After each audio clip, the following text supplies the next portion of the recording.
Mabuhay po mga kababayan dito sa Lipa, sa San Juan at saka sa buong Batangas po.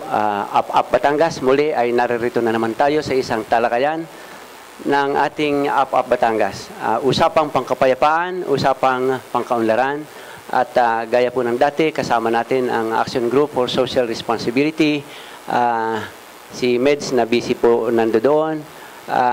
Kasama po natin ang Batangas Chamber of Commerce. Nandito si Vice President Mar Amparo at si Chairman Ped Calao. Siya rin po ang presidente ng Hug Board of Batangas. At kasama po natin ang Rotary Club of Lipa South, si President Alvin Castillo at si Past President Tony ng Rotary Club of Lipa. At saka po si Past President Bernard Pasco, si Charter President po ng Rotary Club of San Juan. Siya po ang municipal engineer ng San Juan, Municipality of San Juan, ang isang napakalaking bayan sa Eastern Batangas.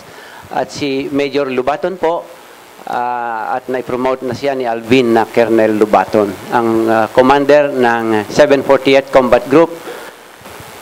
Kasama po natin ang ating Adjutant General, si General Rolando Junco.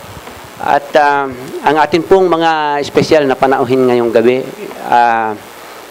ako po ang inyong lingkod sa ngalan ni Colonel Jerry Samudio, na sa ngayon po ay nasa sa Subic sa isang pagtatalakay ng may kinalaman sa usaping kapayapaan pa rin sa oras na ginagawa natin ang programang ito.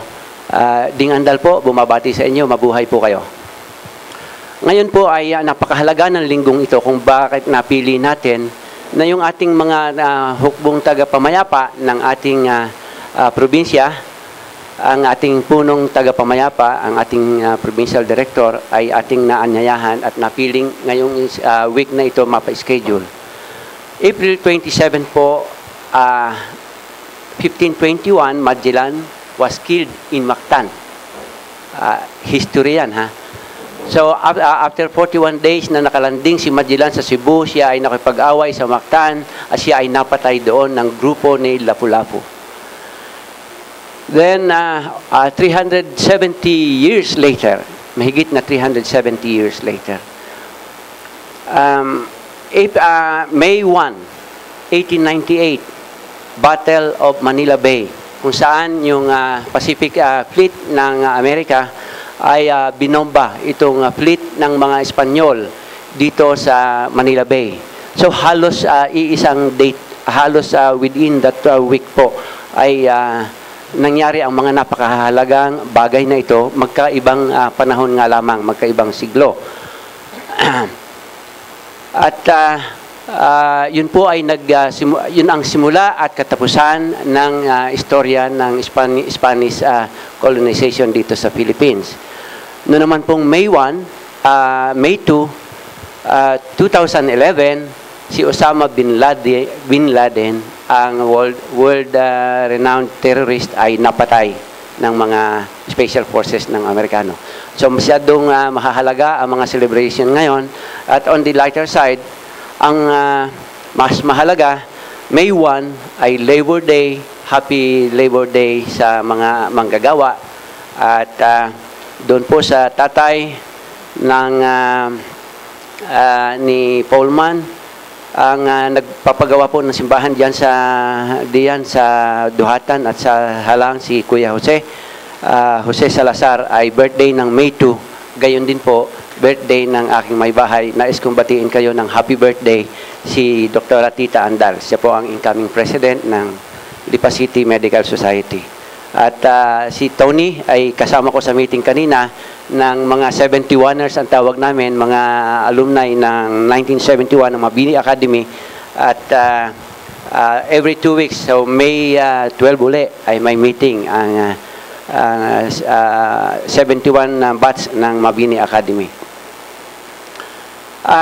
Sa pagkakataon pong ito ay nais ko nga pala munang bago natin ipagpatuloy ay ipahayag ang pakikiramay ng buong Up Batangas, sapagkat ayon kay Colonel Samudio sa aming usapan ngayon lamang ay ang ating General Manalo na dating commander natin dito ng Fernando Air Base ay ang kanyang father ay namatay at kasalukuyan siguro pinaglalamayan.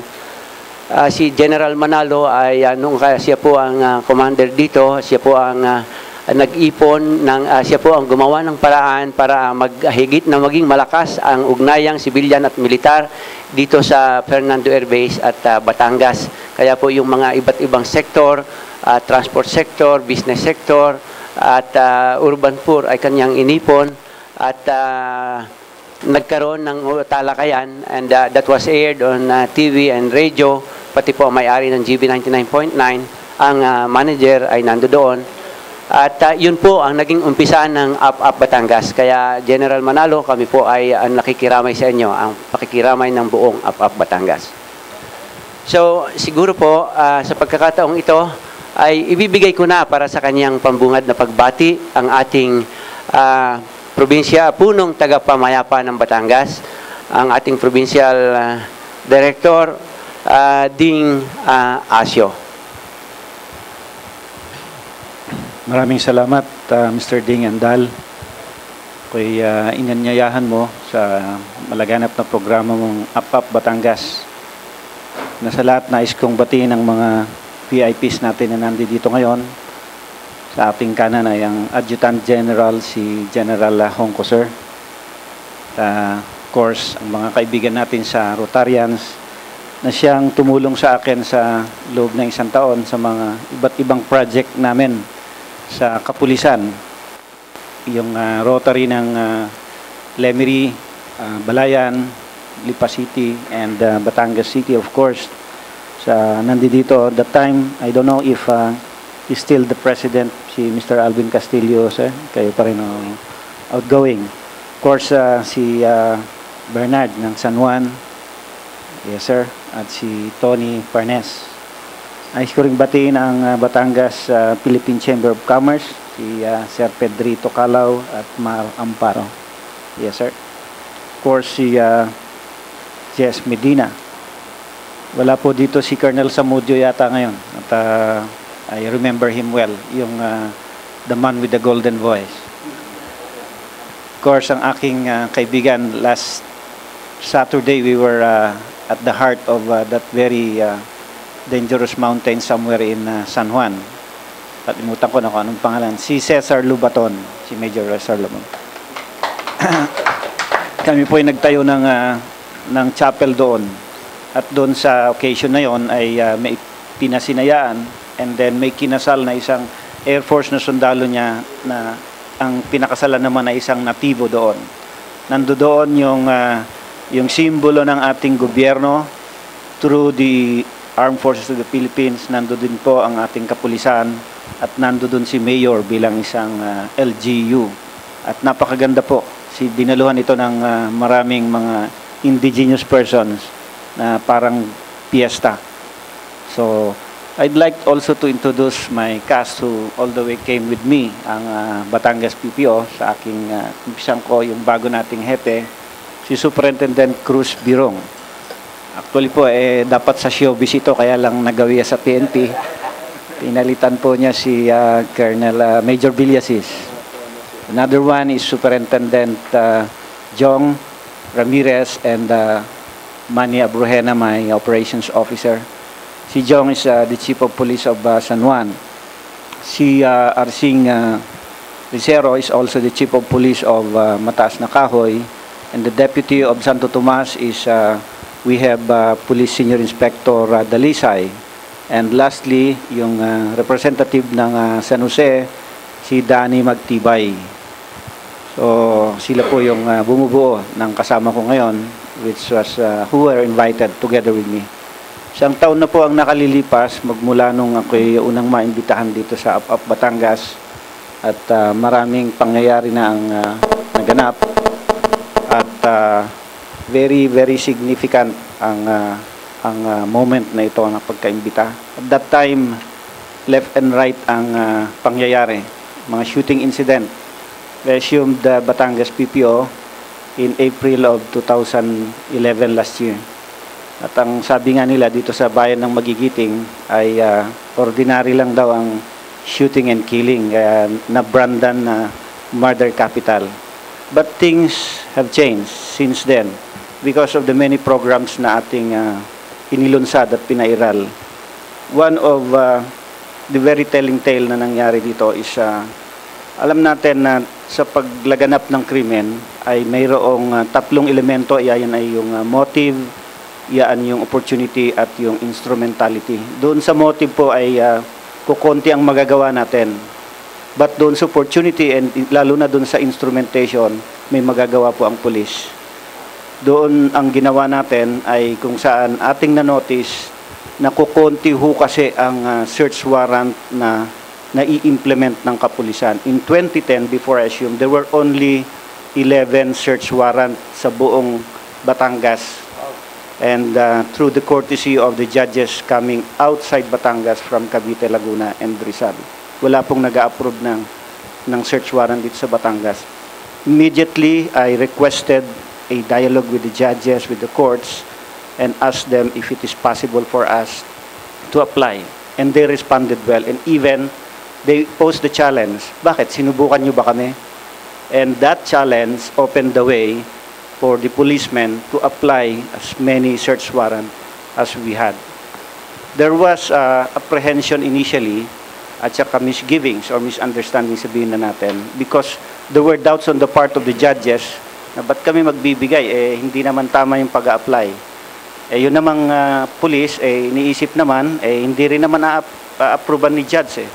But when this came through, in 2011, immediately last year, from the 11 search warrant that we had, ay nagkaroon ng 73 implemented search warrant. At may 8 judges ng Batangas ang nag-respond dito sa ating request.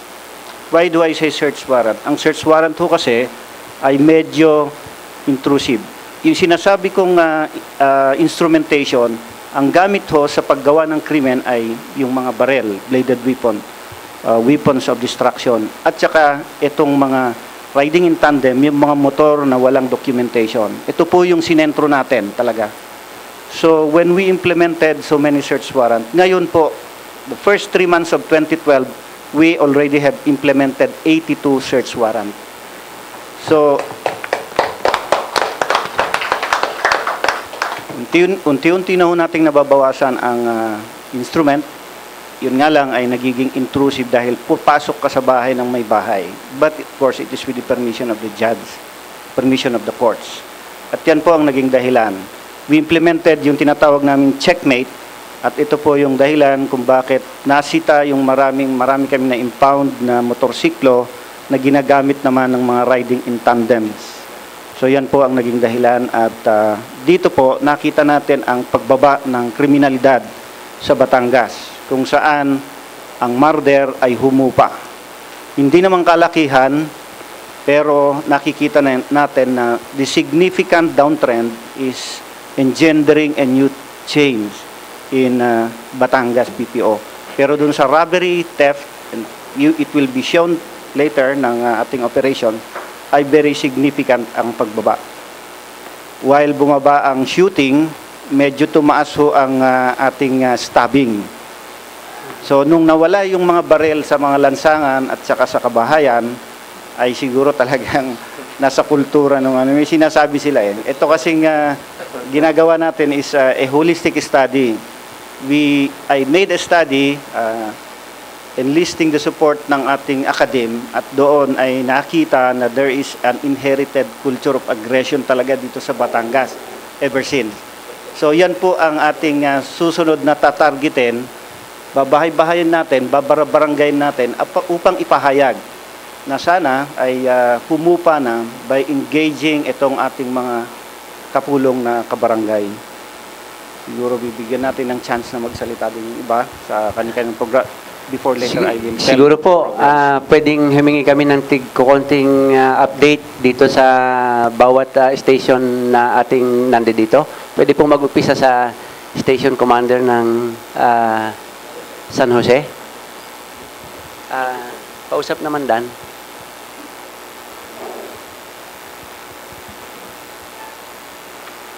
Kaunting update po natin sa statistics ng accomplishment natin sa San Jose.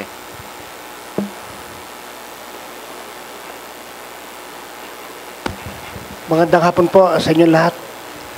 Wala po akong dalang mga statistics, pero I'm proud to say na tahimik naman po ang San Jose. Yung pong mga minsan-minsang mga patayan o kaguluhan, nangyayari lang po yan doon sa mga inuman. Nagkakaroon sila ng hindi pagkakaintindihan. So, palibasa po yung mga nakainom na, doon po napupunta sa pagsasakitan o yung hanggang sa magkamatayan. So, nag-uumpisa sa sayahan. Opo, so, opo. kumbaga, Sa inuman. hindi naman crime of passion or talagang deliberate crime. Hindi po. Malimit po yung pong nagkakainitan sa kanilang pag-iinuman. Nagkakainitan po lamang. Opo. Doon po naman sa Santo Tomas. Kumusta naman po sa Santo Tomas? Nanonood po diya si na Mayor at saka ang mga kabarangay natin sa Santo Tomas. Magandang hapon po. Sa Santo Tomas po, sa aming nasasakupan, yung pong insidente ng kaharasan, magsimula po sa murder from January to March 2012. Meron po kaming naitalang 5. Ang 2 po dito ay na-solve na at mayroon pa pong kaming isang pinapalo up na later on ay masosolve din po through the help of ng ating pong mga kasamahan sa barangay.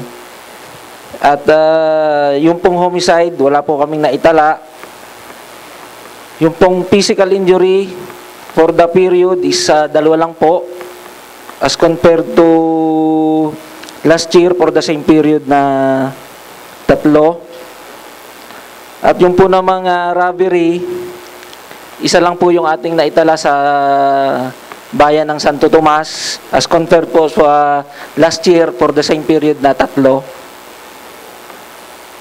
Yung pong kaso po ng carnapping o yung pong nakawan ng motor from January to March po, wala po tayong naitala. Ito po ay dahilan na rin po doon sa ating pong inulunsad na Oplan checkmate na nabanggit po ng ating provincial director. At yung pong aming anti-criminality program sa bayan ng Santo Tomas, so yung pong aming 24 hours round the clock patrolling at saka po yung Oplan firewall, yung po ay parati namin ino-observe.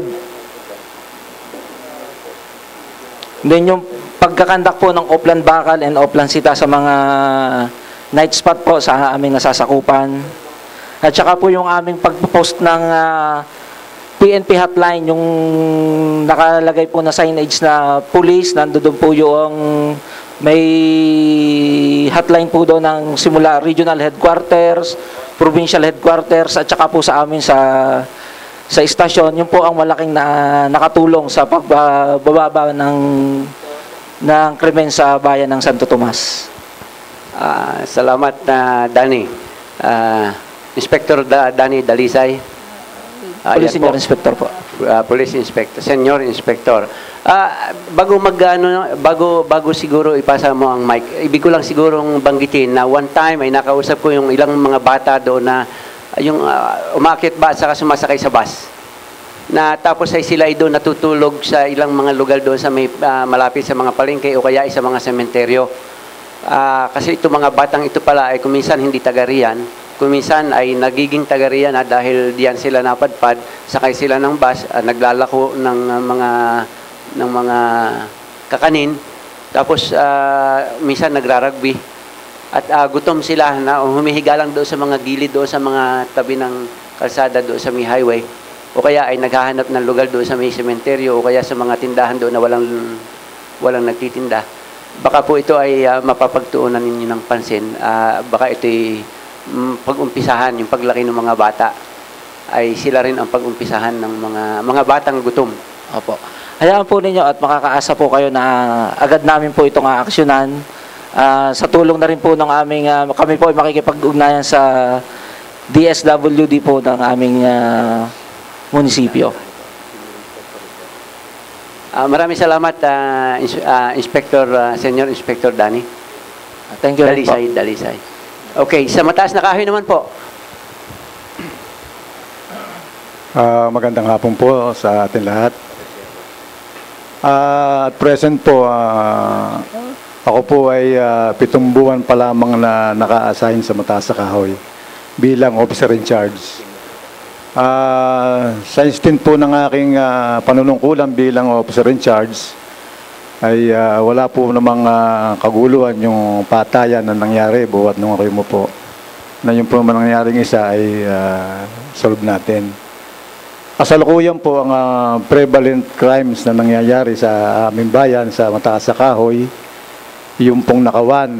At ito po na may aming ina-address na at ako po ay nag-coordinate sa local government unit ng mataas na kahoy at ating pong hinimok ang sangguniang member bayan magpasa ng resolution tungkol dun sa transient. With due respect dun po sa transient na ako po pa dayo din dun sa mataas na kahoy at ako'y taga-ibaan. Yun po yung aming isinangguni nga po sa sanggunian na magpasa ng resolution na yung transient visitor o dayo ay maparehistro sa kanilang barangay para naman ating makilala at doon po naman sa resolution ngayon ay ating ipinilalagay yung kanilang picture, pagkikilanlan, yung biodata para po sa kaalaman ng ating kapulisan. At yun po naman ay nangyayari na ngayon at ang mga barangay captains po ay nakikipagtulungan sa amin, sa kapulisan na lahat po ng transient talaga ay binibigyan kami ng kopya ng biodata with pictures para po sa identification ng mga dayo. With due respect nga po sa mga dayo na hindi ko naman sila pinagbibintangan na amin. Yun po para makilala nga po yung ano. Saka napakarami pong turista riyan. Opo, yun po yung aming lagi na po. Last Saturday, April 14, nandun na nga po si RD, yung pong classmate ng 82, at nag-summer vacation and at the same time, tree planting. Ayun po naman kami po yung kabalang pulis at ayun po sadyang dapat security ang dapat nating igawad sa kanila. Lalo po sa mga VIPs na nadating dito sa La Virginia, Shercon, ayun po ang dayuhin ng mga VIPs para po dun sila ay mag-summer vacation. At tungkol po naman sa mga kautusan ng ating Provincial Director, Atty. Asio, yun po yung aming sinasagawa, yung pong plan checkmate nga po, yung pong pag-plug down ng mga motorcycles, pagbibigay ng sticker kung ito po ay clean motorcycle, binibigyan po natin ng sticker yan. At yung po namang mga unclean, yung tinatawag na walang rehistro, yung po yung aming ini-impound for verification, may violation na po sila. Yan po ay turnover namin sa Highway Patrol for proper disposition. At sila na po ang bahalang mag-release dyan kung yan po ay yung ating na-impound magbigay sila ng rehistro, di marirelease po. Kung wala naman po, di naka-impound po yan. At saka po, yun nga po, yung bilang pagtugon sa utos, direktiba ng ating Provincial Director, namin pong sinasagawa yung application ng search warrant para nga po dito sa mga loose firearms. At ito po namang aming gawain ito na pinatutupad ay ito po ay minomonitor ng ating nakakataas ng ating Provincial Director, PD Asio, na kami po ay may performance, minomonitor po ang performance ng bawat hepe. Na pag kami ay mababa ang performance ay binibigay po yung sa mga chief executive ng bayan para mag-evaluate, mag-assess kung kami ba ay dapat magtagal sa isang bayan. So, gano'ng katagal po binibigay ang performance audit? Ayun po kada quarterly mayroon pong binibigay ang command ng best na tinatawag. Na yun po ay mayroong reward at saka may gantimpala akong ano. At kung kayo po naman ay mababa ang inyong performance, ay hindi na po magtatagal ang isang hepe. At yan po, kaya namin pinagbubuti ang aming pagtatrabaho, ay ayaw din namin mapahiya sa local chief executive at sa ating provincial director. Mukhang maganda ang assessment kay Hindi po Senior naman. Superintendent. Wala sa ako po, 7 buwan pa lamang dyan sa mataas sa kahoy. Ako nga po mismong ako nagpapatrol ng sabi nga ni ating PD, Atty. Asio, na go out on the street. Kailangan magpakita ka dun sa lansangan na may makita ang pulis sa lansangan. Yun po. Yun po lamang at maraming salamat. So, salamat po. Napakaganda pala ng ating mataas na kahoy ng peace and order sa ngayon. So, dito po naman sa San Juan. So, magandang hapon po sa ating mga tagapanood, sa ating pong kasama sa panel. Magandang hapon po. Gusto ko pong ipakilala ang San Juan. Ano po ba yung San Juan? At ano meron tayo dito? So, sa San Juan po, San Juan is an area best for tourists and for business. So, yan po dapat nakikilala ang San Juan. Itong summer season na po ito, maobserbahan po natin yung ating Semana Santa. Kumbaga, para po yung kalye ng San Juan, siguro, pagpasok na po ng area ng Batangas, kung makikita po yung volume ng sasakyan, yung dulo nun, o yung patutunguhan nito, San Juan. So, kung maobserbahan din niyo po yung San Juan, lalo na kung mag-start po niya ng Friday, Saturday, and Sunday, busy street na po yung San Juan, para na pong dumadaan ka sa Estartol na napakaraming sasakyan. Yun na po ang epekto ng tourism natin sa San Juan. So, in line doon sa ating promotion ng tourism sa San Juan, in partnership with our local government, natin ito po ang ating kapulisan. So, ang goal po natin dito, since na the best place for tourists and for business, there is a need to protect these tourist spots and economic investment by ensuring industrial security, peace and order, and sustaining peace and order sa ating mga vital installations. So, yan po ang ginagawa natin. At for the period po, nagkaroon po ako ng statistics wherein upon my assumption to office noong July 25 of 2011 up to February of 2012 compared to 7 period before na wala pa po ako doon, meron po tayong recorded na mataas-taas pong kaso natin ng murder wherein sa 7 period po na doon tayo, na-reduce po natin ng more than 50%. So, yun po ang nakikita natin na sabi ko sa initiative po ng ating provincial director, as a provincial director sa provincial level, it was translated sa amin sa municipal level. Kaya po yung epekto ng ginagawa po na initiative ng ating provincial director, tra-translate po namin sa level ng municipality. Ano nga po to? Yung sa aming concept po ng aming police operation, at yan po yung ating preventive. At yun po tinatawag natin preventive, preemptive sa crime solution, information dissemination. So, lahat po yun, natatranslate po natin at ang conceptualization po nito, nagagawa natin sa level natin sa San Juan. At ito nga po yung epekto na naging napakatahimik po ng bayan ng San Juan. At sana po ito, magtuloy-tuloy ito. Lahat po ng ito is anchored on partnership. So, hindi po namin kaya ito mag-isa lang sa kapulisan. Very supportive po ang local government of San Juan in terms sa aming mobility, lalo sa poll allocation. Ano po yung sa poll natin? Kailangan natin ng ating mga patrol na laging gumala sa kalye po yan. Hindi po tatakbo yan kung walang gasolina yan. So, very supportive po ang ating Honorable Mayor pagdating dyan sa suporta. Kaya makikita po natin na, na napakaganda po ng sitwasyon natin. At ang gusto ko pong ibahagi din sa ating mga kasamahan at sa amin po, sa aming kapulisan, ito po yung tinatawag po namin sa amin, ine-observe po namin maigi sa aming renewed anti-criminality campaign plan. Ito po yung sinabi ko noon na other than doon sa maximize namin ng deployment of personnel on a 24-hour basis, ito po ang i-emphasize ko rin, answering promptly without delay. Lalo na po sa aming telephone hotline at saka yung SMS hotline natin. Sabi ko, answering promptly without delay. Sinabi ko po sa kanila, sa mga kasamahan po natin, the call for police assistance, dahil po tawag sa text o sa telepono, may mean a matter of life or loss to their properties. Sabi ko, a second of delay to answer a call will mean a minute of delay to respond and an hour to proceed in place where it requires immediate police action. So, kumbaga, seconds na madelay ka sa pagsagot ng telepono, bago makuha yung detalye, so it takes a minute. So bago ka makapag-prepare for responde at bago marating yung lugar, it takes an hour. So napaka-important answering promptly the call without delay. So yun po yung ini-emphasize ko sa mga kasamahan po natin na napaka-importante, wag nilang baliwalain yung tawag. So sabi ko, full volume ng telepono, nasa tabi nyo. So doon po yung, may tinatawag po tayo na yung police response. Hindi po, dapat po mabilis. Yung police response, so immediate yung response. So yun po ang kailangan natin.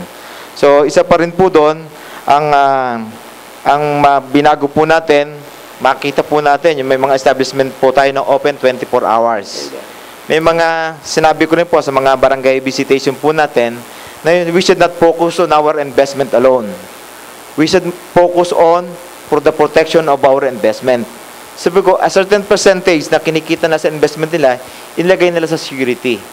So, hindi lang iniisip mo, return of investment alone. So, protection mo rin yung security mo by providing security guards. If you cannot employ security guards, siguro maglalagay ka na isang tao mo, katiwala mong tao, magiging friendly sila doon sa community na kumbaga meron pa lamang threat doon sa investment mo, may magtitimbre na sa'yo kasi friendly ka doon sa area mo. So, yun pong pinipilit ko rin na mangyari at ginagawa po namin. Lalo na po, sabi ko dito, personnel on patrol operation will conduct inspection and visitation to business or financial establishments. Sabihin natin sa computer shops. Marami po mga computer shops na nagkalat sa atin, sa mga bayan-bayan po natin, na kung saan, pagkatapos po nilang isara yung shop nila, wala man lang silang iniiwan. So, nadyan yung binibigay po natin yung oportunidad na binanggit po ng ating provincial director kanina kung paano po nakukonsummate yung isang krimen. So, binibigay po nila yung oportunidad sa ating lawless elements na gawin yung pagkakataon na gawin nila. So, yun po ang ini-emphasize ko. Sabi ko, katukuin nyo yung mga pawn shop na yan at madidetermine natin kung sinong walang gwardya o walang nagbabantay man lang dyan.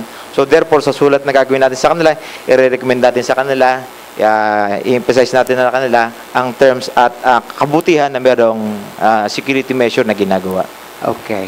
So yan po ang San Juan, isa sa pinakamalaking bayan ng Batangas at dinadayo na napakaraming turista. Mayroon pong bagong pier diyan na ginawa ang Philippine Ports Authority at ito po ay inaakalang pagdadaungan ng mga galing sa island provinces ng mga Masbate, Marinduque at maaring eventually, yan ay karugtong nitong ating kalsada papunta rito sa atin sa Calabarzon. On top of that, ay yung kalye, yung Ecotourism Road ay nakalapat na diyan sa San Juan sa may Bantilan at karugtong yan ang San Juan Laia na ngayon ay sinisikap sa loob ng 3 taon ay iikot na yan hanggang Batangas City doon sa may Lubo. So ito ay maaaring dagdag sa inyong concern sapagkat maraming dadalahin itong mga tao at activity. Sa Lipa naman po. Magandang hapon po sa ating lahat. Ako po ay nanungkulan bilang hepe ng Lipa. Chris Birong, opo, ang hepe ng Lipa. Superintendent Chris Birong po. Nanungkulan, umupo po ako noong February 27, 2012. 2 months and 1 day na po ako ngayon. Katatapos ko lang po ng tinatawag na honeymoon period. Yung period of adjustment. Subalit, hindi naman talaga honeymoon yung ginawa namin dahil sa loob ng 2 months, puro trabaho at marami na rin po tayong nagawa. Dahil siyempre gusto po natin patunayan kay Provincial Director at sa ating Mayor na tayo po ay karapat-dapat yan sa lungsod ng Lipa.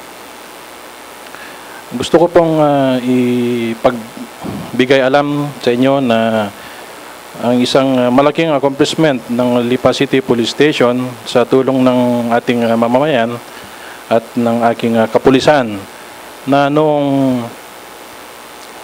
March 30 po, March 30, 2012, na buwag po natin yung Oblivious sa Bukas Kotse Group. Ito yung malaking sindikato ng Bukas Kotse na nag-operate sa Metro Manila, Northern Luzon, saka sa Calabarzon area. Medyo binigyan kami ng sakit ng ulo itong grupo na ito dahil maraming victims ng Bukas Kotse dito sa may Robinsons, sa may Mediatrix Hospital, sa may Jollibee, sa may Fiesta Mall. So Maraming naging biktima ng bukas kotse. Binubuksan nila yung mga nakaparadang kotse at kinukuha yung mga gamit sa loob na makikita na lang pwedeng mapakinabangan. So, noong March 30, nahuli natin itong si Ernesto Oblivias sa Bacoor, Cavite in a follow-up operations na ginawa namin. So, napadali ang pagkakahuli nitong ni Oblivias dahil sa tulong ng CCTV camera na chinek namin kasi mayroong victim ng bukas kotse sa may Red Ribbon Bake Shop dito sa Lipa. So, nag-report sa amin and then nireview namin yung CCTV camera sa Red Ribbon Bake Shop. Nakita namin doon yung vehicle na ginamit ng grupo at saka yung muka ng suspect. So, at saka nakuha yung plate number ng sasakyan. So, dahil nakuha namin yung plate number ng sasakyan, follow up namin, nag-check kami sa LTO, hanggang sa natuntun po namin na itong sasakyan na ito, nakarehistro sa isang Mr. Torres sa Bacoor, Cavite. So, pinuntahan po namin doon. Until subsequently, na-aresto namin itong si Ernesto Oblivias na siya yung mastermind, siya yung leader.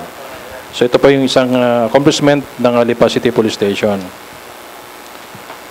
At gusto ko pang ipaalam sa inyo po lahat na ngayong first quarter ng 2012 ay bumaba po ang ating tinatawag na index crimes. Ito yung murder, homicide, physical injury, rape, robbery at theft, carnapping at saka cattle rustling. Kasi nung nakarang taon, first quarter of 2011, meron tayong kabuuang 97 na index crimes. Ngayon po, meron lamang tayong 66, so bumaba po ng 31. Lahat po ng index crimes na yan, yung homicide, physical injuries, rape, robbery, theft, carnapping, cattle rustling, bumaba. Maliban lamang po sa kasong murder. This is very alarming, really. Dahil first quarter of 2011, meron tayong 6 na murder. Ngayong taon of first quarter, meron tayong 16. So, tumaas ng 10. Medyo nakaka-alarma po ito. Kaya po, kailangan magtrabaho pa kami rito. We have to do more on this. Katulad po ng sinabi ng ating provincial director na si Colonel Asio, kailangan putulin namin yung isang elemento ng krimen. Yung 3 pong elemento ng krimen, yung motive, instrumentality, at saka yung opportunity. Kasi dito sa murder na ito, yung 16 na murder nito, halos 90% ang paggamit ng baril. So para mapigilan po natin ito, kailangan natin i-cut yung pagdadala ng baril, ng illegal possession of firearm para naman natin ma-prevent naman natin tong murder na ito. So marami pa kaming dapat gawin dito, yung pagpapatupad ng tinatawag natin off-land checkpoint para mapigilan yung pagpasok ng illegal na mga baril. At isa na lang po, gusto ko pong i-report din na ano lang po, nung 3 days ago, nung April 25, 2012, nahuli rin po natin yung sindikato ng carnapping, robbery at saka illegal drug. Itong mayroong 3 katauhan na nalilinya sa pagnanakaw, yung pagpasok ng bahay. Ito lang, kailan lang mayroong pinasok dito sa Banay-Banay. At saka itong mga kataong ito, pinasok nila yung Central Motors Corporation sa Barangay Sabang. At involved din sa carnapping ng BIOS noong October 2011, saka illegal drugs. So nahuli natin ito, 3 katauhan to, nagsampa na tayo ng kaso.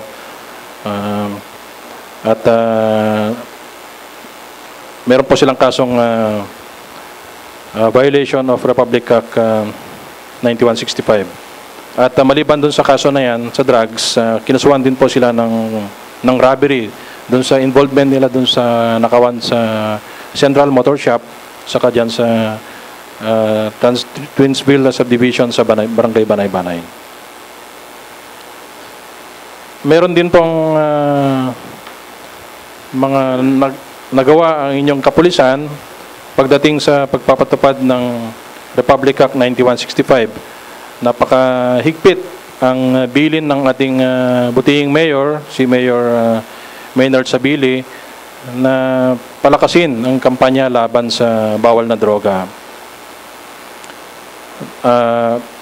Nung first quarter of 2011, meron pong 8 na operations.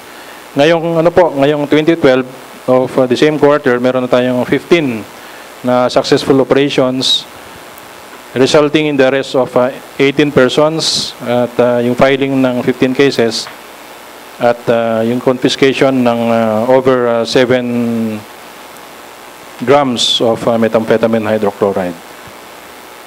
Tuloy-tuloy po ang operations namin sa illegal drugs. Yan po ang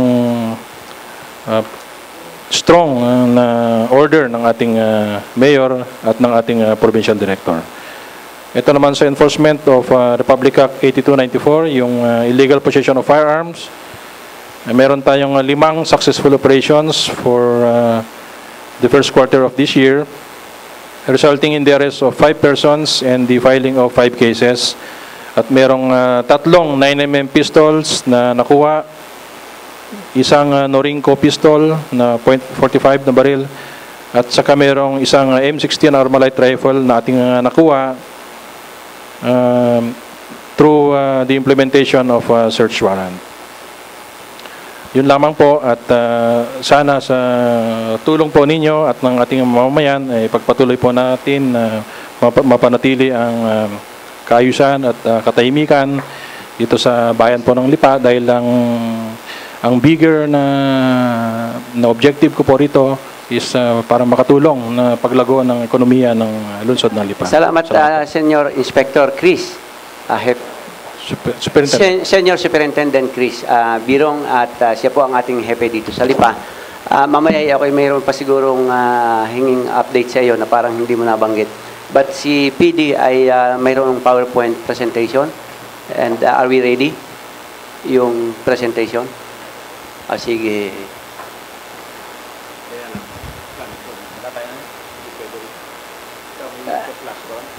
So, ito po ay update ng peace and order dito sa Batangas.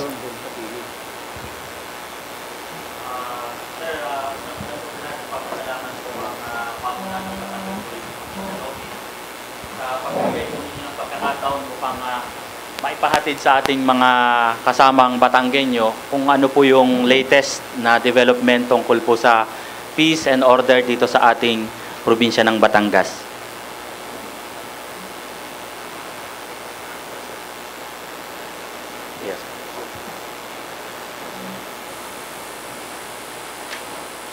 Sa bilang panimula po, ang akin pong magiging paraan ng pag-uulat sa hapong ito ay sa pamamagitan po ng mga sumusunod.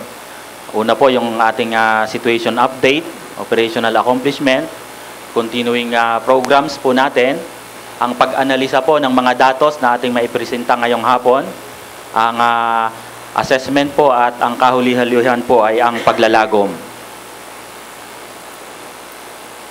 Sa ating pong crime statistics, ngayon pong first quarter ng 2012, tayo po ay may crime volume na 791 crime incidents. Ito po ay binubuo ng 431 non-index crimes at 360 po na non-index crimes. Ang mga crime nabanggit na po kanina ng ating mga kasama kung ano po yung index at saka non-index crimes. Bilang pagkukumpara po ng ating bilang ng krimen nitong first quarter po, unang 3 buwan ng taon kumpara sa unang 3 buwan po ng 2011. Noon pong 2011 tayo po ay may 789 crime incidents as compared po nitong 2012 na 791. Magtataka po tayo kung bakit tumaas yung ating crime volume this year. Ito po ay sa kadahilan ng mas lalong naging masipag po yung ating mga kapulisan sa pagtatrabaho sa pamamagitan nga po ng ating tinatawag na police-initiated operations. Nakapagtala po tayo ng 360 operations that resulted sa pagkakaroon po ng successful operations, kaya po tumaas tayo from 327 ay naging 360 crime incidents po yung ating na-report. At doon po naman sa ating index crime, malaki po ang ibinaba nito from 462, naging 431 na lamang po. Ito po yung mga crimes against person at crimes against property falling under the revised penal code. Ito po yung ating index crimes. While ito pong ating non-index crimes, ito po yung mga laws na yung pong tinatawag nating mga crimes na falling under special laws.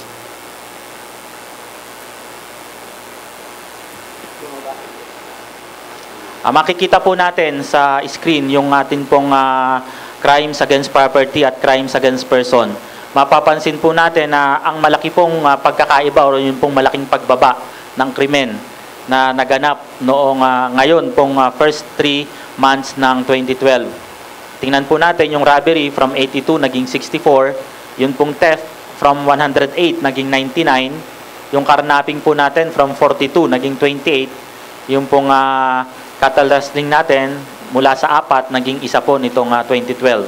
Yung pong crimes against person natin, yun nga po yung murder from 83 naging 80 na lamang, yung homicide 17 noong nakaraang taon, tapos ngayon nga po ay 8 na lamang. Ito lamang pong ating physical injuries at saka rape ay medyo tumaas ng from 108 ay naging 118 and from 18 ay naging 33 po respectively. Makikita po natin yung mga crime incidents, particular po ito sa mga index crimes by district. Ang first district po ay ang Balayan, Calaca, Calatagan, Lemery, Lian, Nasugbu, Taal, and Tuwi.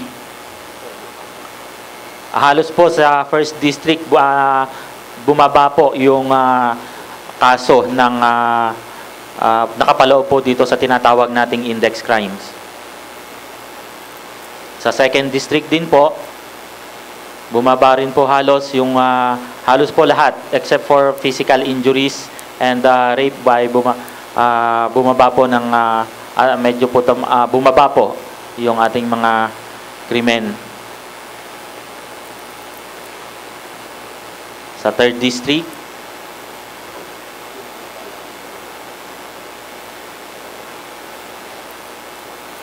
and then dito po sa 4th district kung saan nakapaloob po ang Lipa. Makikita po natin yung mga datos.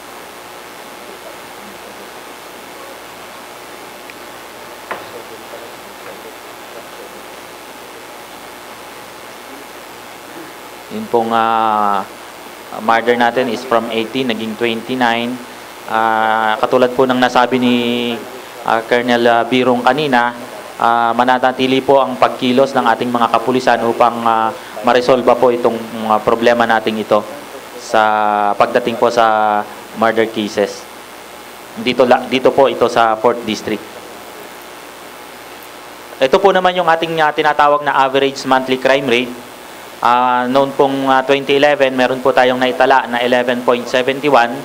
Ngayon po ay naging 11.74 o pagtaas po ng 0.25%. Tumaas po ito dahil sa kadahilanan na tayo po ay nagkaroon ng inisyatibong pagkilos para po ma-enforce natin yung mga special laws.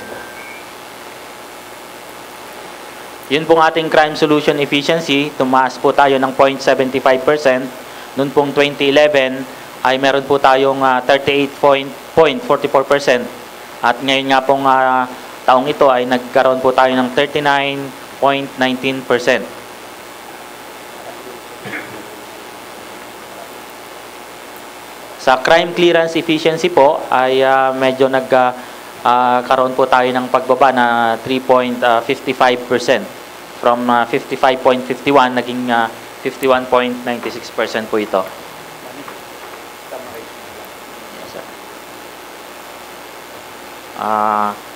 Yung pong ating operational accomplishment, makikita po natin dito ang malaking accomplishment po natin.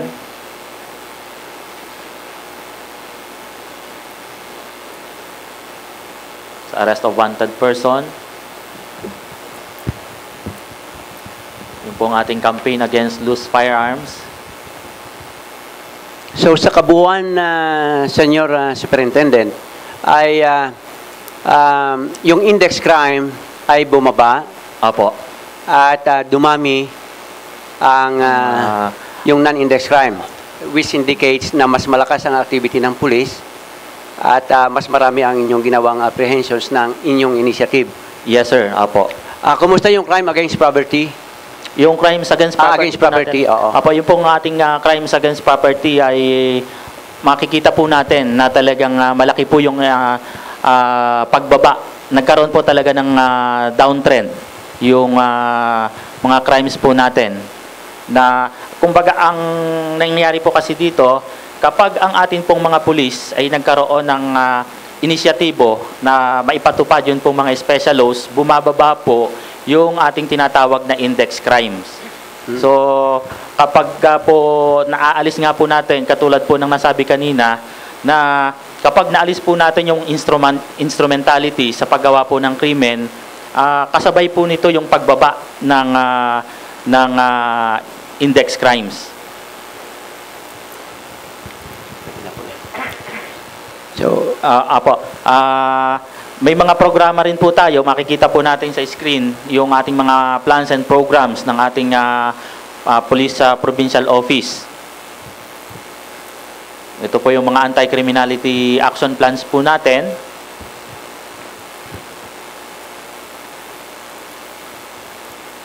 Sa kabuuan po ng ating ulat ngayong hapong ito ay mapapansin po natin ang mahalagang papel na ginagampanan po ng lahat po ng miyembro o kasapi ng stakeholders at saka po ng atin pong pillars ng criminal justice system para po ma-accomplish yung mandato ng atin pong kapulisan dito sa ating probinsya.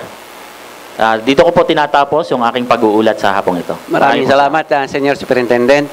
So, siguro, hingin ko na lang yung update nung tungkol doon sa, ano ba yung nabalitang Tulfo, mayroon daw last week na Tulfo operations dito sa atin sa Lipa against yung mga kababaihan ba?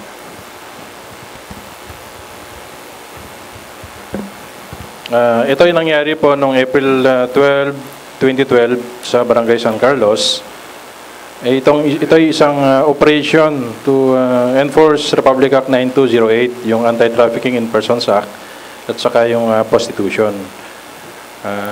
Dahil maigpit din po ang bilin ng ating mayor na pigilan ang pagpasok ng prostitution, ay yung human trafficking dito sa lungsod ng Lipa. Sa katunayan po, meron ng isang establishmento na naipasara ng ating buting mayor dahil ito'y ginagamit sa prostitution. Nung April 12 po, yung TV5 with Erwin Tulfo, meron silang ginawang operation kasamang taga Batangas Police Provincial Office at Lipa City Police Station para huliin ang mga taong responsable dito sa trafficking in persons na ito. At meron nga pong 4 na minor na kababaihan na nakuha natin, na rescue natin. At merong 2 pimps na nahuli. So ito po ay meron ng kaso sa Prosecutor's Office at patuloy pa rin po ang pagmumonitor natin dito sa lungsod ng Lipa para hindi na mag-exist yung ganitong uri ng krimen. Salamat po. Sa pagkakataon pong ito, siguro mga kasama ay nais kong ipasa ang mic sa aking katabi para siya naman ang magtanong. Magandang gabi sa inyong lahat. Batangas, usapang pangkapayapaan at usapang pangkaunlaran. Marami pong salamat sa ating mga dumalo na ating mga magigiting na kapulisan, lalong-lalo na sa ating provincial director, si Attorney Asio. Congratulations nga pala po sa pagkakatigil ninyo dito sa amin sa probinsya ng Batangas. Kahit hindi po kayo taga rito sa amin sa Batangas, ay nagagampanan po ninyo ng mabuti at nabibigyan po ninyo ng pansin ang aming pong mga kababayan na taga rito sa Batangas. Ako po ay kinakongratulate ko kayo at kayo alam ko na ako nung naimbita nung surprise party sa inyo sa PPO sa Batangas, at ako'y nandun at ako'y natutuwa naman na naipakita ninyo sa mga kasamahan po ninyo, yung mga subordinates, na hindi lamang po ang pangsarili ninyo ang inyong iniisip. Ang ginagawa po ninyo ay para sa inyo pong mga subordinates din at sa lalo-lalo na dito po sa mga mamamayan ng Batangas. Ngayon po, tanda ko pa nung una kayong maging bisita dito sa last year, dito po sa Batangas, nung una po kayong naging bisita namin at inilahad ninyo ang inyong mga plano para sa aming probinsya. And then after 3 days, nakatanggap ako ng tawag po ninyo personally, at ako'y natutuwa naman at kayo humihingi sa akin yung bang anong magagawa mo sa aming kapulisan, sapagkat nung po naman ng panahon na yun 1 year ago hindi naman masyadong maganda pa ang pagkakakuha ng mga kapulisan dito sa atin sa Batangas. So yung bang tinanong niya ako na ano ang magagawa mo sa aming mga sa kapulisan, lalong-lalo ako ang presidente ng Rotary Club of Lipa South. So sabi ko naman sa kanya, sige, ang kailangan ko ay siyempre makapagbigay ako ng magagandang proyekto, kaagapay ang mga kapulisan dito sa Batangas. So sabi ko, sige, ang pinakamaganda sa umpisa nagkaroon kami ng blood letting do sa hindi lang po ordinaryong bloodletting ito. Ito po ay ginanap sa SM. At kitang-kita, visible na visible, meron pa po tayong media na ang mga kapulisan ay nagpuntahan doon, nag-donate ng dugo. So yun po ay umpisa pa lamang na sila ay nakasama namin. At ako naman, kami pong mga taga Rotary Club of Lipa South ay natutuwa na ang mga mahigit 100 pulis dito ay nagsipunta at nag-donate ng blood, at yun ay sa SM po namin ginawa. And then after that, nagkanda kami ng Operation Linis dito po sa Lipa. At gusto ko po ay makita ng mga tao na ang mga kapulisan natin ay hindi lamang crime-busting people, kundi marunong din po naman silang maglinis. Kaya po nung mga panahon na yun, ang ibinigay ko sa kanila ay hindi naman baril at bala. Binigyan ko po sila ng daspan at saka walis. So at kitang-kita po yun ng mga tao na sila ay nakikisalamuha sa publiko. And then after that ay nagkaroon po kami ng 1 taong feeding program dito sa Barangay Tibig, na ang pinakakain po namin buwan-buwan ay mga batang paslit na 100 pong batang paslit. At yan po ang mga taga-PPO palagi namin kasama doon. Kaya po ako'y natutuwa sa mga ginagawa ng Rotary Club of Lipa South at ang kapulisan dito po sa pangunguna ng ating provincial director na si Attorney Asio. So, yan po ang ating Batangas Police. Sa performance ay matutulis. At siguro po sa pagkakataong ito ay magpaalam muna tayo sa GB 99.9 at pero pagkatapos po nito ay tayo ay magpatuloy pa rin ng ating discussion para naman sa ating mga TV stations. Mabuhay po mga kababayan na tagapakinig ng GB 99.9. Salamat po, GB 99.9. So, sa pagpatuloy natin, siguro reaksyon naman galing dito sa ating Batangas Chamber of Commerce at presidente rin ng Batangas Hog Raisers, si Ped. Magandang araw at gabi po sa mga manonood. Sabi nga po nila, binabati namin ang mga kapulisan ng Batangas. Nakita po naman ninyo yung statistics nila at meron pong mga improvements. Sana po ay pagpatuloy pa ng ating kapulisan ang kanilang magandang trabaho sa pagpalaganap ng aming usapang kaunlaran, usapang kapayapaan, at kasama rin po namin kayo. Nabanggit din po ng aking kasamang ding ito tungkol sa darating na May 1 at sasamantalahin ko na rin po ang para ipagbigay alam sa mga manonood na katatapos lang po ng aming pig holiday. Ito po ang aming pinaglalaban ng mga samahan na magbababoy at saka magmamanok na kami po ay hindi po nagbenta ng baboy nitong 2 araw na sunod. At harinawa ay sa ginawa namin ito ay magising na ang aming bahal na presidente. Nakapakinggan naman ang aming problema ng pagdagsa ng imported meat products dito sa ating bansa at na magkaroon ng pagbabago naman ng matulungan itong ating mga maliliit na mag-aalaga ng baboy, ito po mga backyard na dahan-dahan po nawawala at maaaring ang susunod pong mawawala ay kami pong mga nag-aalaga ng baboy at ito pong ating mga nag-aalaga ng manok.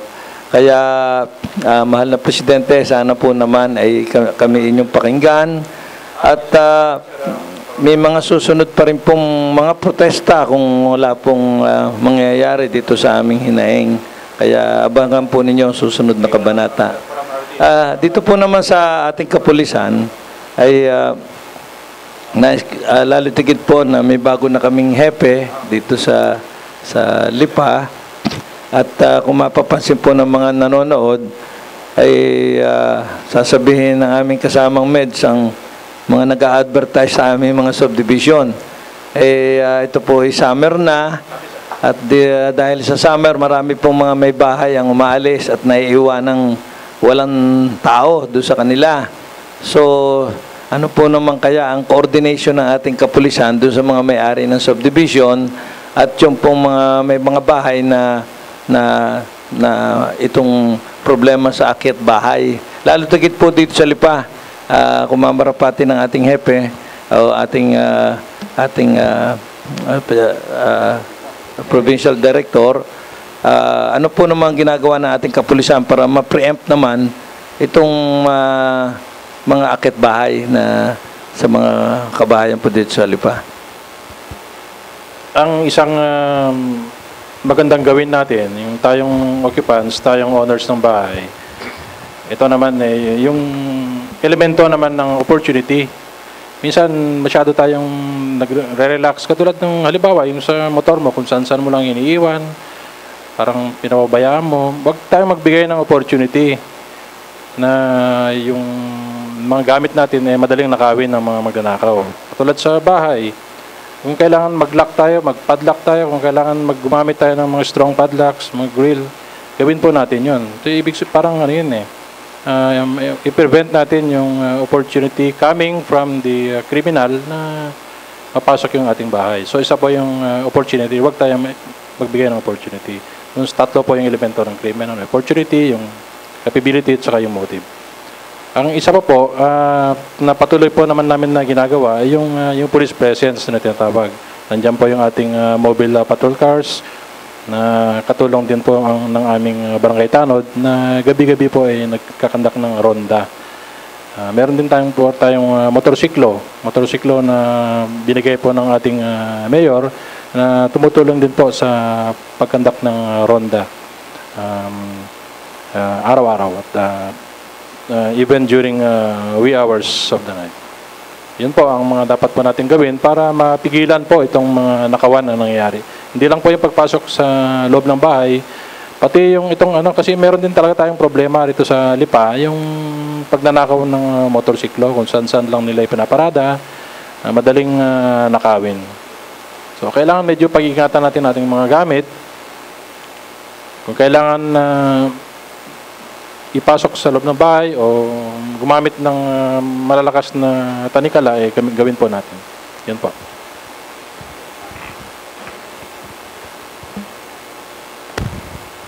Magandang gabi po muli sa ating mga manonood, sa ating po mga bisita na nagigiting ang mga kapulisan ng Batangas at buong probinsya ng Batangas at ng Lipa, sa ating pong provincial director, Attorney Asio, sa lahat po ng mga nandito.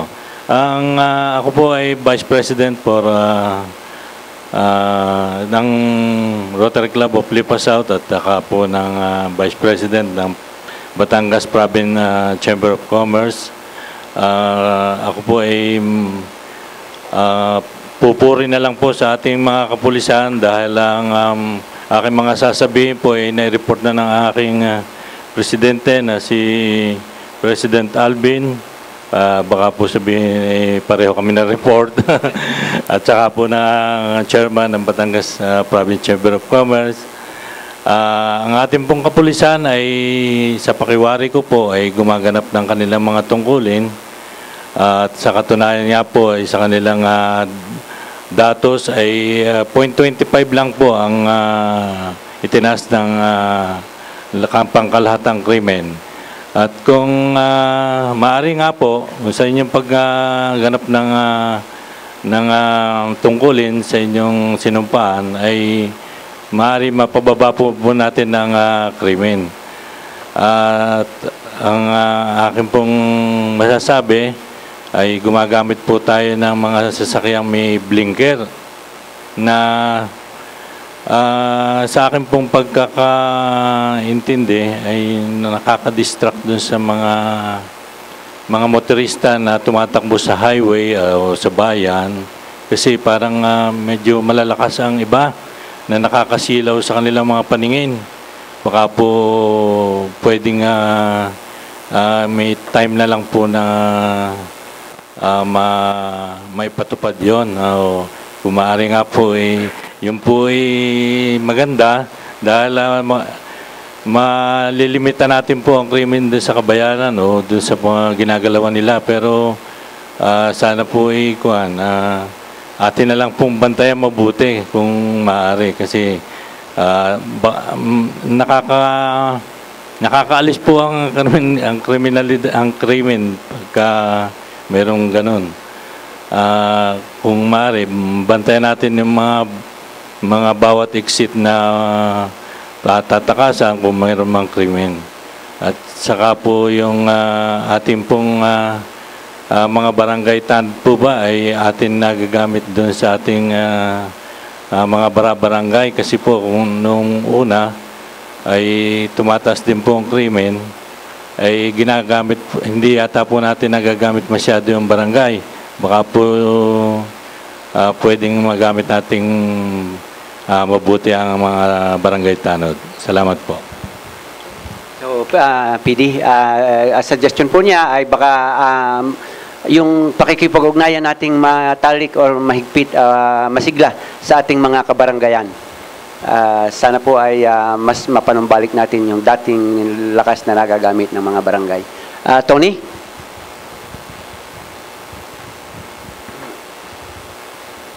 Magandang gabi po sa inyo lahat, sa ating manonood, sa ating po mga kapulisan, kay Director Asio.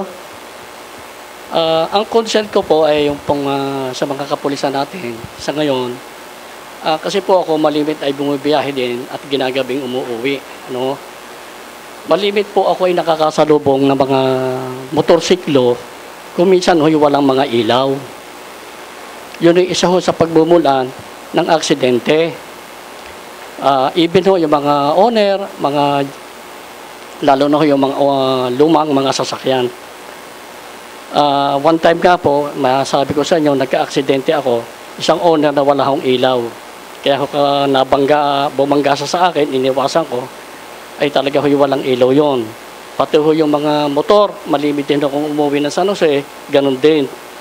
So, para maiwasan naman natin yung ganung aksidente, ito na may parating sa kanila, ay kung maaari po sa gabi, ay baka pag may mga kapulisan tayo na maaring magsagawa ng checkpoint na para sa po may iwasan natin din yun. Ano po? Ang isa pong concern ko pa, since ngayon po na may buwan pa rin ng Abril, going to May, at nakikita natin ang balita-balita lagi sa television, lagi pong may mga sunog-sunog, no? So, ang akin po namang hinihiling sa ating mga kapulisan, lalo na sa ating mga fire department, dapat po naman talaga sa laging handa para po natin madaling basok po kung mayroong masunog, at yung mga hotline nila number ay lagi nating maipost sa ating mga kapaligiran. Gaya po nung sinabi ni Hepeng ng kanina, na yung hotline number ng mga kailangan ng mga ating mga tao sa kapaligiran ay nakikita agad para madali pong makakaroon ng magkaroon ng madaling response ang mga pulis. Yun lang po, at salamat at muli magandang gabi po sa inyo. Magandang gabi po sa inyong lahat dito sa mga nanonood ng APAP Batangas, Usapang Pangkapayapaan, Usapang Pangkaunlaran. It's my second time here at nagpapasalamat ako kay sa aking paring Ding Andano. At binabati ko rin po ang ating mga kapulisan sa pangunguna ng ating Provincial Director, si Attorney Asio. Ganyan po ang kasama ko dito sa Rotary Club sa mga panel. Tama po ang point na to achieve lasting peace and order, kailangan magkaroon ng strong collaboration ang police at saka ang local government unit. At doon naman po kami natutuwa sa ginagawa ng aming punong bayan, Mayor Rudy Manalo, dahil sa pagsuporta niya sa ating kapulisan upang maipatupad ang tunay na peace and order sa aming bayan. Hindi po siya tinotolerate ang mga indiscriminate firing. Kahit na po barangay officials, kamag-anak niya, or kung ano man, ay pinahuhuli niya. At maganda naman po ang response ng ating hepe, si Colonel Jong Ramirez. At kanina, nabanggit niya po, ang San Juan ay isa sa main tourist destination dito sa ating bayan ng Batangas, at hindi lang po sa bayan ng Batangas, kundi sa Region 4 at saka sa buong Pilipinas. At ang isa sa mga tanong ko sana kay Hepe ay kung ano po ang magiging may itulong ng ating kapulisan o may ambag nila upang lumago ang turismo sa bayan ng San Juan, upang lalong may pagmalaki na it's more fun in San Juan. At ang isa pa po, at nabanggit niya, at I think it is yung pagbanggit ng hotline, nagkaproblema tayo last week. Nagkaroon ng, meron ata yung kapitan na on the process na ninanakawan, ay parang walang sumagot sa hotline. At tama po ang sabi ng ating hepe, na a second of late action ay talaga nagtatranslate sa isang crime. Kasi kung sumagot doon, ay maaaring na-solve or hindi na isagawa yung krimen. At kasi po, pero I will say na isolated case yun, dahil sa ako naman po ay pag tumatawag sa kay Hepe, dahil ako po ay meron pong naging bad experience before na kung saan ay kinukwento ay napasok din po ako ng magnanakaw, at hindi po yun yung opportunity, talaga pong saradong-sarado ay talagang pinilit pumasok. Ang kinukuha po natin, kaya po bawat kahina-hinalo kilos, bawat sasakyan na tumitigil ng alangan ay itinatawag ko po sa aming hepe. At salamat naman po, at ang maaga po siya nagre-response. Bukod pa rin po nga po doon sa isinasagawa ng aming punong bayan, yung pagtatalaga niya ng roving na barangay police, na isa sa tumutulong din sa kanila upang mag-apprehend sa mga kriminal sa amin. At gusto ko rin pong i-acknowledge ang ginagawa po ng ating hepe, na yung pong kahit po madaling araw, nagbadajagin po ako ng 4 o'clock, andun pa rin po sa major thoroughfare yung aming kanilang police car, at para ma-monitor na hanggang sa umaga ay hindi nakakapagsagawa ang krimen. Bukod lamang po doon sa sinasabi kong isolated case, more or less, ang bayan po ng San Juan ay tahimik. Kuha ko lang po yung tanong ko kanina kay Hepe, yung tungkol sa tourism po.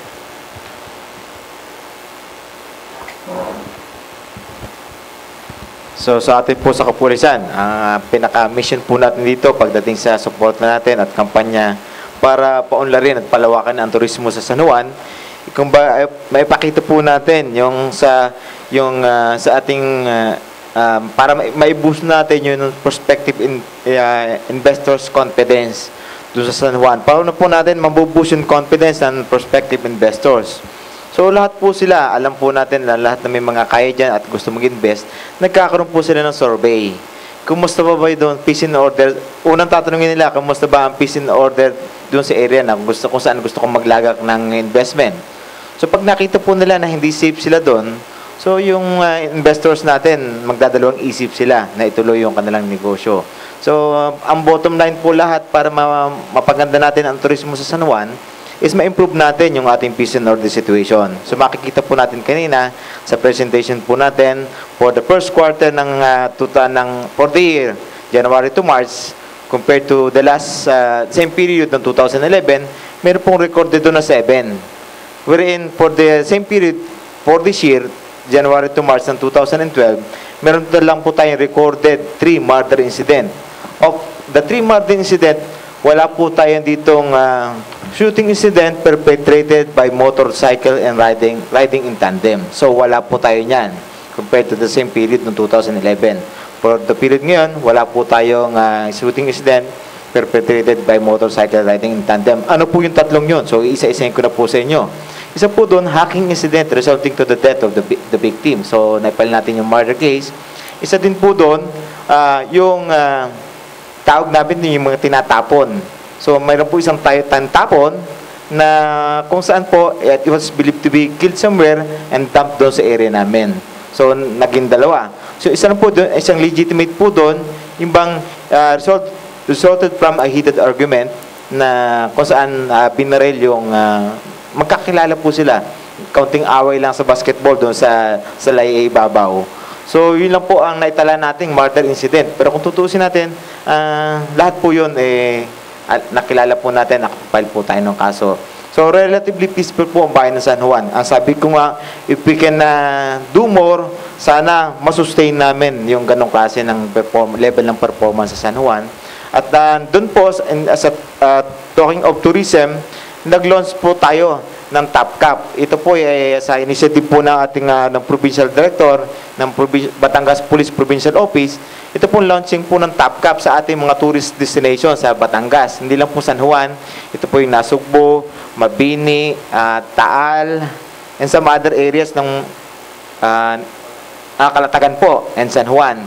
So, meron po tayong mga Top Cap po dyan. At ang ating pong Provincial Capital, Provincial Tourism Office, meron po nakalanding programa para sa training ng ating mga Top Cap para ma-improve pa natin po how we are going to deal with the local and foreign tourists. So, yung pang kagandahan po doon. At isa pa po, doon po sa amin sa San Juan, nag-launch din po kami ng aming Top Cap uniform na mismong pag gumagala po kami doon, nagkakanta kami ng patrol, on board na motorcycle po sila.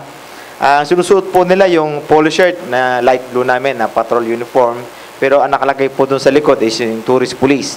Kami nga po sa amin, sa kagustuhan po namin na i-improve o i-boost yung tourism sa amin, pag nagkakaroon nga po kami ng mga basketball games, nakipag-participate kami sa amin, sa bayan, sa mga barangay, Top Cap uniform po, tourist police po ang nakalagay sa uniforme namin. Not just PNP, but tourist police po. Nag-launch po tayo ng tourist police uniform, yung pong 6-packet na black, wearing combat shoes, tapos yung rig, holster, and then yung po yung ating polo shirt and this bull cap.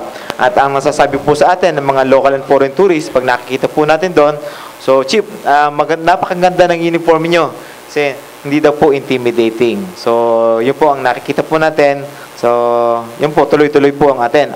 Naka-anchor po yung pag-angat ng turismo sa San Juan as a pambayan po natin sa Batangas doon sa peace and order situation. So, sana po mapagtulong-tulungan po natin between and among the stakeholders. Ito nga po yung Meron po kami sa amin sa San Juan na ALRO. So ano po yung ALRO? Association of Laia Resort Owners, na tumutulong po yan, sumusuporta sa ating kapulisan. Yung ating po mga barangay tanod, katulong po natin yan. Yung kasama natin si Philippine Air Force, si Major Labaton, katulong po yan. Yung po aming company ng CAPGU, sumusuporta din po sa ating kapulisan yan. Yung kakulangan po na ating kapulisan doon sa ating Tourist Assistance Center sa Laia, augmented po yun ng mga CAPGU at saka ng Philippine Air Force po natin. So magandang hapon po.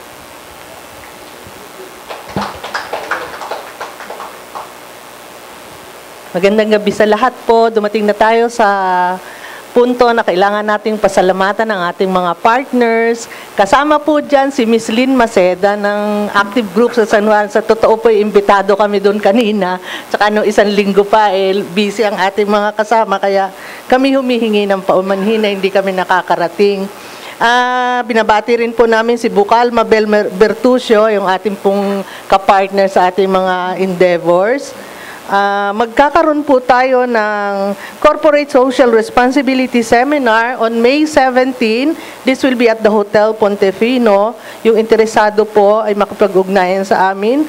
Pagkatapos mayroon pong Business Conference South Luzon, gaganapin po sa Rizal. That it will be in June 13.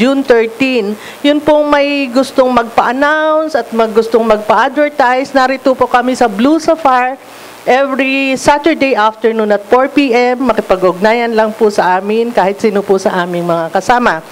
Nagpapasalamat po kami ng lubos sa Sampaguita Mart for your grocery, school, and office supplies, bakery supplies, Batangas Coffee, and Black Pepper. Matatagpuan po sila sa Rizal Street, Lipa City, near the public market. Binabati po namin si Mrs. Agring Amparo. Ang telepono po nila ay 0437561212 at 0433120277. Maraming salamat din po sa Bel Air Residences. Success begins at the right location. Ito po ay matatagpuan sa tabi ng Fiesta World Mall, across Kolehiyo ng Lungsod ng Lipa. Ang Bel Air Residences po ay may pre-selling, so yung gustong mag-invest at lumipat sa malamig na Lipa, makipag-ugnayan lang po sa 0757-4210, 0922-853-3604, at 0920-907-9301. Matatagpuan po ang opisina sa Marawi, Lipa City. Binabati po namin si Mr. Noel Makasait at si Vanessa ng Banner Homes Incorporated. Sila po ay una sa Batangas using Australian technology. Kaya po yung gustong magbahay sa Ludlod, Lipa City, mayroon po silang Citabil at mayroon po silang St. Francis Residence sa Bang, Lipa City. Ang telepono po ng Banner Homes ay 0437842393 at 0437561715. Ang kanila pong website ay bannerhomesinc.com.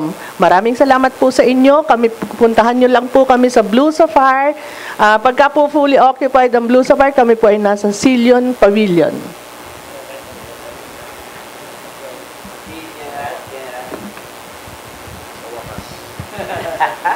Matagal ko itong inantay. Maraming salamat. Bago ako mag-umpisa na aking katanungan kay Director Asyo, babatiin ko lang yung mga bagong talagang commanders dito sa area natin. Yung sa security sector.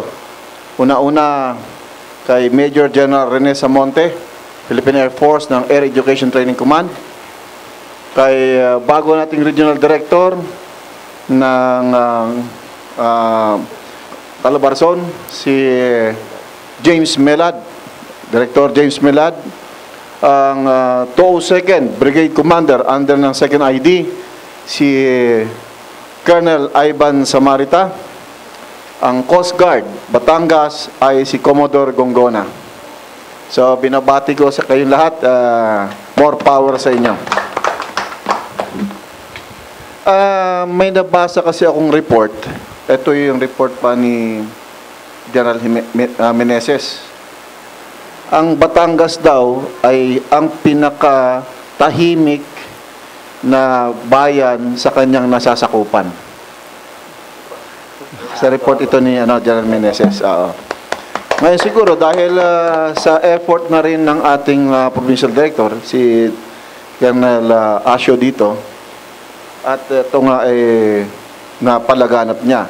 Pero meron na akong concern, hindi naman concern. Kakamustahin ko lang yung program dito, yung Oplan Trojan War. Ongoing pa ba yun? At saka yung ating Manhunt Charlie. Pwede bang ipaliwanag natin sa mga taga-subaybay natin kung ano ito, Maraming salamat po sir sa yung pagpapasinaya at pagkilala doon sa ating nagawa. In fact, maidagdag ko na nga lang din at may highlight. Last year, tayo po talaga ang hinirang as the most peaceful province in Calabarzon. Ang naging basis po dito ay dahilan sa tayo ang pinakamababa ng crime volume among the 6 provinces of Calabarzon, despite being the second biggest province ng buong Calabarzon. Ngayon po doon sa katanungan yung Oplan Trojan War. Ang Oplan Trojan War ay yung programa ng ating kapulisan dito sa rehiyon kung saan ina-account po natin yung mga most wanted criminals. In the past kasi ay hindi natin masyadong napagtutuunan yung mga most wanted person. Pero sa ngayon po, lahat ng mga may warrant of arrest at iyan ay linilikom natin. Magmula pa galing doon sa mga authority tulad ng NBI, doon sa korte, at lahat ng sangay ng ahensya na kung saan makikita natin kung sino yung mga may warrant of arrest. Ito po ay ating ibinababa dito sa rehiyon, sa probinsya, at finally doon sa municipality. Ating pong binibigyan ng kota ang bawat chief of police upang sila ay makaaresto o makahuli ng buwan-buwan dito sa dami ng mga may warrant of arrest. At ito po ay 5%. Hindi man nila kayang kunin lahat, at sapagkat ang mga most wanted person na ito ay maaring wala na rin dun sa lugar na yon, dapat ay mai-register natin at mabawasan yung most wanted person doon sa kanilang nasasakupan. Hindi past kasi talaga pinababayaan lang natin, lalo na kung kakilala natin, kakilala ng politiko, ito po ay hindi nararapat. Ngayon po ay tinagtutuunan natin. Yung isa po naman sir, yung Oplan Manhunt Charlie, ito rin po ay isang ganun din. Sa most wanted person din natin itinutuon ito. Pero kasama na dito yung without warrant. Yung without warrant ay ito yung tinutukoy natin kanina ng ating mga kapulisan na crimes that are special laws in nature. Nagiging krimen siya dahil immediately nadidiscover ng pulis. Itong special laws kasi na ito ay ito yung police-initiated na mga crimes na kung saan kung hindi gumalaw ang pulis, di hindi rin malalaman kung crime mahuhuli yung nagkasala, kagaya ng mga special laws on illegal logging, yung LTO laws, at saka yung mga fishery laws, mga drugs, gambling, at saka illegal possession of firearms. Incidentally, ito yung nagtitrigger ng pagdami ng ating krimen sa lipunan. Tayo po'y nagiging active. Banggitin ko lang po na doon sa kumpanya ng ating kriminalidad, nais kong i-highlight yung tinatawag nating 5 poste o the 5 pillars of justice. When I first assumed as your provincial director ng Batangas, yung 5 pillars of justice na yun ay binigyan natin ng toonong pansin. Doon sa ito yung police, ito yung which is the law enforcement, the prosecution, the courts, the correctional, at saka yung community. Dito sa community, dito sa 5 na ito ay kapansin-pansin, may isang bagay na maaring hindi na i-include, but napakalaki ng role nila. Ito yung NGO. incidentally, yung pag-upo ko, ito yung inuna kong pinartner. At nandito po yung mga kaibigan natin sa Rotarian. Maraming salamat po doon sa pagtulong nyo initially. Kasi kung minsan, ang mga NGOs ay tumutulong ng walang kapalit. Ano? Kung minsan, humihingi ka nga ng tulong, halimbawa, sa isang LGO dito sa baba, ay kinabukasan ay hinihiling naman niya na matransfer dito sa kanya o ilipat si ganito. Ang mangyayari ay baka sa isang linggo, ubos na yung pulis dun sa istasyon. Kaya't minarapat natin na itong mga kaibigan natin sa NGO, lalo na itong mga Rotarian, ay iniugnay natin yung mga programa. At dito nga, nabuhay yung ating sunod-sunod na activities and programs tulad ng feeding, yung drug education, andun na rin yung ating iba pang mga programs like bloodletting, medical missions, pati po yung paggugupit, pinatulan na rin ng pulis, tsaka yung pagtutuli, dati hindi natin ginagawa. Just to let ourselves be seen.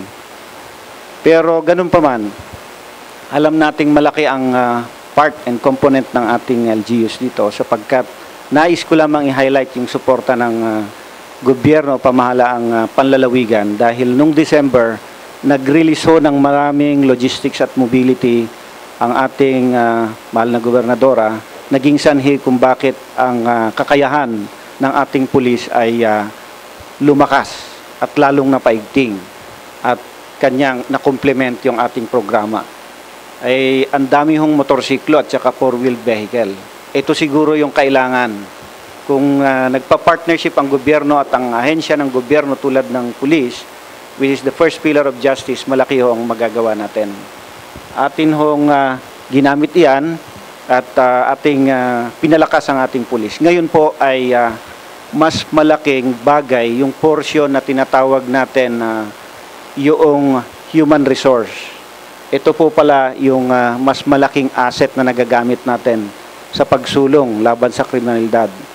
Ang ginagawa po natin dito ay to capacitate and elevate their skills, knowledge into a very, very professional level. At ito ho yung ginagawa nating capacity building. Series of training itong ginagawa natin.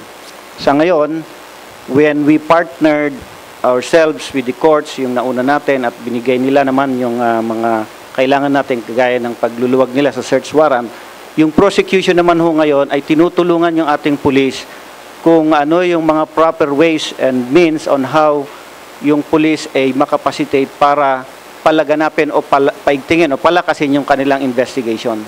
Marami kasi talaga in the past, ang kakulangan talaga ay yung kaalaman ng pulis sa pag-iimbestiga. Hindi ho natin tinatago yon. Ngayon po, ongoing yung 2 series ng investigation namin. At yan ay palaganap. Ang dahilan ho ng paglaganap ng shooting at ibang krimen dito ay yung justice. Pag hindi natin na-serve yung justice sa tao, they will take the law into their hands and that is dangerous. Pag hindi na i-file ng police yung kaso doon sa korte, sila ay makakaisip ng paraan. They will lose their trust to the police, they will lose their trust to the courts and the prosecution. That's why they will just hire somebody else to exact vengeance doon sa kanilang kamag-anak. Ngayon po, pinatataas natin yung crime solution efficiency ay peg a reference base dito sa ating mga chief of police at ito yung dapat nyong ma-attain na crime solution efficiency for a certain period of time. At ito po, tulad ng tinura ng ating mga ibang chief of police kanina, ay mine-measure natin to a periodic performance evaluation rating. Ang performance evaluation rating natin na ito ay ating dinivide into the different classifications of and levels like yung city, Class A, Class B, and Class C. Sinasabi natin yung mga, rinirate natin yung accomplishment nila at tinitignan din natin yung crime incident na nangyayari. May laki ho ang correlation, direct correlation ng accomplishment dun sa pagbaba ng crime incident tulad ng nangyari. Kaya't dito, yung mga chief of police na hindi nakakaantabay dun sa standard na isinet natin ay kuminsan ay sila na rin yung nagboboluntaryo. Kaya't kinakapacitate din natin yung mga ibang susunod pa na may kakayahan. Doon naman sa ibang administrative na pag-ano natin, ito ay yung mga codification ng Best Practices Act tulad ng hotline and accessibility at saka yung mga pagdulog ng ating mga sibilyan ng kanilang hinaing sa mga pulis. At dito po, ating ika-capacitate all the others. And the last one that we will engage is the community. Ito na ho yung sinasabi ninyo na in the last part of probably this program is that ililink up na natin yung programa natin sa community at yan ay yung mga LGUs down to the barangay tanod upang sila ay maging matibay na partner, kaakibat natin dito sa pagsulong laban sa ating kriminalidad. Yan po ang ating programa. Maraming salamat po. At kung may isa pa, yung second part, lulubusin ko na.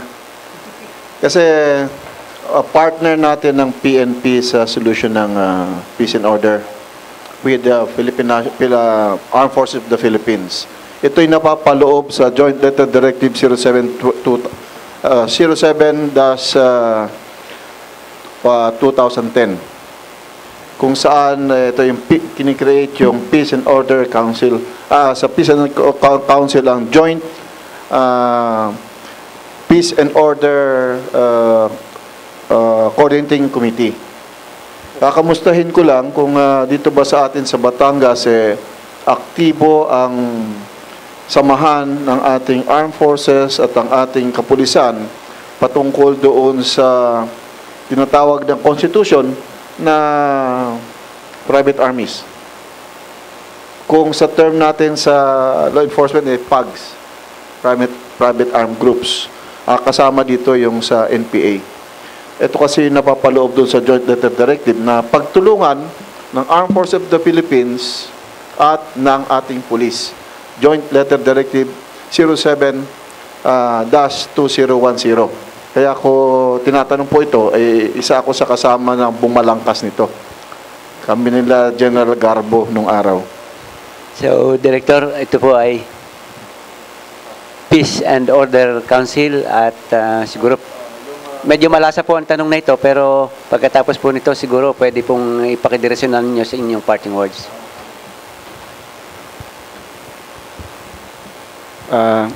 Maraming salamat ulit, sir. At didiretso ko na ho yung pamaalam namin doon sa pagtanong nyo tungkol doon sa Peace and Order Council. Ang aking observation sa Peace and Order Council ay nung una ay hindi masyadong binibigyan ng pansin. Subalit when I personally engage all the agencies who are part member of the POC at ang ginagawa ho namin ay bilateral muna. May nagsabi kasi na ipon-ipunin ka agad. Mahirap pong gawin yun. Maraming ideas, maraming pagtatalunan. So kung prosecution muna ang i-engage namin. Kung courts, yung mga judges muna. Di ngayon, ganun ho ang nangyari until such time that they realize that there really is a need for us na mag-joint at magkaroon ng multilateral dialogue highlighting itong mga programs na ito. Ngayon po, ang AFP ay napakalakas na tulong dito sa aming kumpanya. Sapagkat ang AFP po ay napapansin natin ay gearing towards itong community relations. Hindi na ho natin pinananalunan ang kapayapaan sa digmaan kung hindi ating mga community relations project. At ito ho ay napakadaming proyekteng inululunsad ng ating armed forces sa pangunguna ng Air Force at ng Brigade Commander dito sa ating distrito. At dagdag pa sa ating programa po dito ay sabi ko lang ang ating other pillars of justice like the community ay dapat po talaga nating i-engage na. I-engage po natin sila by asking them to join us actively and participate dito. Doon ho sa PAGs na sinasabi natin, malapit na ho tayong meron ng election and as a few months from now, ay magkakaroon na.